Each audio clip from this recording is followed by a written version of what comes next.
तो hello guys, demon slayer का episode 4 finally आ चुका है और ये एपिसोड मुझे बहुत एक्साइटिंग और अच्छा लगा। तो चलो समझते हैं। एपिसोड की शुरुआत होती है जहां हमको दिखाया जाता है कि तांजीरो पहुंच गया है मुइचिरो के पास ट्रेनिंग के लिए और यहाँ मुइचिरो सबको ट्रेनिंग दे रहा होता है जहां कोई भी मुइचिरो के सामने टिक नहीं पाता और मुइचिरो सभी को हरा देता है। मुइचिरो टोकिटो कहता है कि तुम लड़ाई में जितना भी गिर जाओ पर तुम्हें वापस से खड़ा होना पड़ेगा, अगर तुम ऐसा नहीं करोगे तो तुम तुरंत ही मर जाओगे।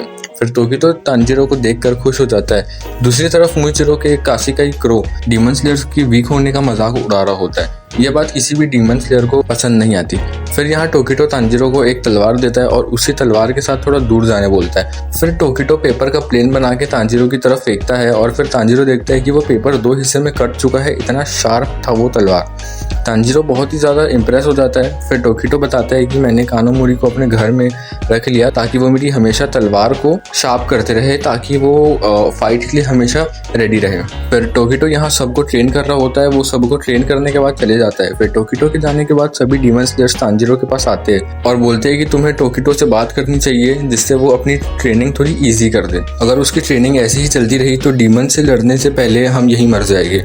तांजीरो कहता है हाँ, पर टोकिटो भी इतनी मेहनत से बिना थके तुम्हें ट्रेनिंग दे रही है, ये उनके लिए ज्यादा मुश्किल है। ट्रेनिंग के बाद जब तांजीरो मुंह धो रहा होता है तब बाकी डीमन स्लेयर्स तांजीरो के पास आते हैं और कहते हैं कि एटलीस्ट टोकिटो हमसे थोड़ा अच्छे से बात कर सकता है। तांजीरो कहता है पहले के कंपेयर में अभी थोड़ा ठीक से बात कर रहा है। ये सुन के डीमन स्लेयर्स चौंक जाते हैं। फिर तांजीरो टोकिटो को कहीं बाहर जाते हुए देखता है। फिर तांजीरो पूछता है कि इस टाइम पे ये कहाँ जाते हैं। बाकी डीमन स्लेयर्स कहते हैं कि इस टाइम पे ये रोज कहीं तो जाते हैं। समझ रहे हो? समझ रहे हो आप? समझ रहे हो ना? फिर रात होते ही बहुत से डीमंस की आंखें पूरी विलेज में इधर उधर घूम रही होती है और ये एक डीमन कंट्रोल कर रही होती है। ये डीमन और कोई नहीं बल्कि वही होती है जो हमें मुजान के इन्फिनिटी कैसल में दिखाई दी थी और इसके एक हाथ में मीवा भी था। फिर हमें पता चलता है कि ये डीमन टोकिटो पर और पूरे विलेज पर नजर रखी हुई है। फिर अगले सीन में हम देखते हैं कि विन हाशिरा सानेमी और सरपेंट हाशिरा ओबेनाई दोनों फाइट कर रहे होते हैं। तभी वहां पर टोकिटो आ जाता है। टोकिटो उसे कहता है कि ये तो गलत है, तुम आपस में ही ट्रेनिंग कर रहे हो, मुझे भी मौका दो। फिर तीनों लड़ते हैं जहां सानेमी और ओबेनाई टोकिटो पर भारी पड़ते हैं, लेकिन टोकिटो की स्पीड दोनों के ऊपर भारी पड़ती है। फिर सब ब्रेक लेते हैं और बोलते हैं कि इस ट्रेनिंग में काफी मजा आया। फिर टोकिटो कहता है ओबेनाई से कि जब तक तांजीरो तुम्हारी ट्रेनिंग तक पहुंच जाएगा तब तक वो पूरा हील हो चुका होगा। फिर अगले दिन यहाँ टोकिटो सबको ट्रेन कर रहा होता है पर हमेशा की तरह कोई टिक नहीं पाता।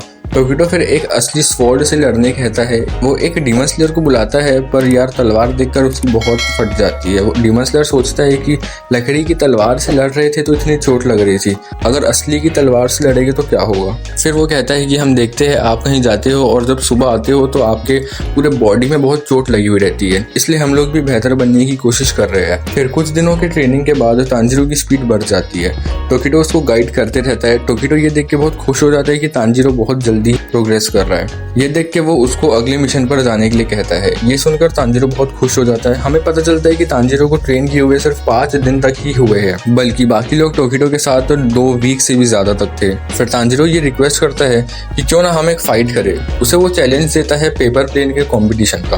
तांजीरो को ये चीज कानोमोरी से पता चली कि पेपर प्लेन उड़ाना टोकिटो की हॉबी है। तांजीरो साथ में कहता है कि अगर मैं जीता तो तुम बाकी डीमन स्लेयर से थोड़ा अच्छे से बात करोगे। टोकिटो कहता है कि चलो ठीक है, अगर तुम 10 में से एक भी बार ये पेपर प्लेन मेरे से ज्यादा देर तक उड़ाते रहे तो तुम जीत जाओगे। आगे कंपटीशन चालू होता है और टोकिटो बहुत इजीली तांजीरो को 10 में से 10 बार हरा देता है। फिर तांजीरो को देखकर बाकी सभी लोग भी पेपर प्लेन उड़ाते हैं।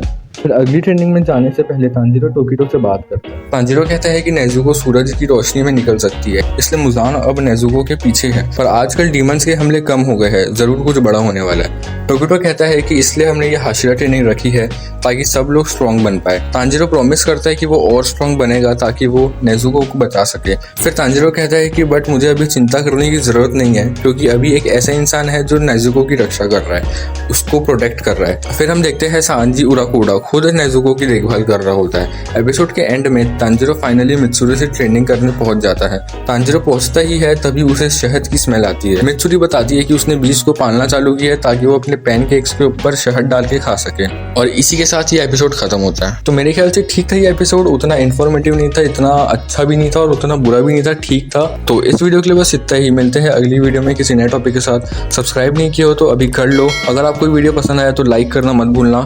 मिलते हैं अगली वीडियो में किसी नए टॉपिक के साथ, तब तक के लिए बाय बाय।